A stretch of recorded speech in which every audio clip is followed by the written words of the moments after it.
AI मुळे तुमची job जाणार काय? गेल्या काही महिन्यापासून आपण हे वाक्य सतत ऐकत आहोत, पण खरंच तसं होणार आहे का?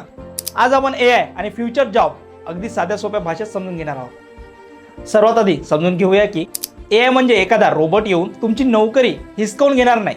AI म्हणजे अशी टेक्नॉलॉजी आहे जी माणसारखी काम करू शकते, जसं की इन्फॉर्मेशन शोधून काढणे, रायटिंग करणे, फोटो तयार करून देणे आणि डेटा ॲनालिसिस करणं. काही कस्टमरचे प्रश्न पण सोडून देऊ शकते, जसं की आज ChatGPT, जेमिनी आणि इतर AI टूल्स काही मिनिटातच तुमचं रायटिंग करून देऊ शकतात, प्रेझेंटेशन तयार करतात, कोडिंग करून देतात, अगदी व्हिडिओ एडिटिंगही करून दिले जाते. म्हणूनच अनेकांच्या मनात प्रश्न निर्माण होतो की मग आपल्या नोकऱ्याचं काय होतील?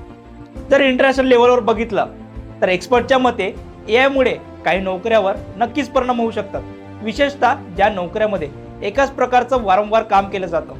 उदाहरणार्थ बेसिक कस्टमर सपोर्ट, साधे रिपोर्ट्स तयार करून देणे किंवा ठराविक नियमानुसार माहिती प्रक्रिया करणं.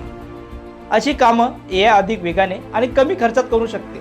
पण याचा अर्थ असा नाही की सगळ्याच नोकऱ्या संपणार आहेत. जेव्हा मशीन्स आल्या तेव्हा लोकांना वाटत होतं की फॅक्टऱ्या नोकऱ्या संपवतील, पण प्रत्यक्षात काय झालं? जुन्या काही नोकऱ्या बदलल्या. आज software engineer, digital marketing expert, social media manager, app developer या अनेक नोकऱ्या 30-40 वर्षापूर्वी अस्तित्वात नव्हत्या. AI बाबतीत असंच काहीतरी होऊ शकतं. म्हणून AIला घाबरण्यापेक्षा त्याला समजून घेणं, त्याचा योग्य वापर करणं शिकणे खूप महत्त्वाचं आहे. कारण प्रत्येक मोठी टेक्नॉलॉजी सुरुवातीला भीती निर्माण करतं, पण ज्यांनी त्या बदलाला स्वीकारलं त्यांनीच नवीन संधीचा फायदा घेतलाय. मग तुम्हाला काय वाटतंय? AI मुळे जास्त नोकऱ्या जाणार आहेत की नवीन संधी निर्माण होणार आहेत?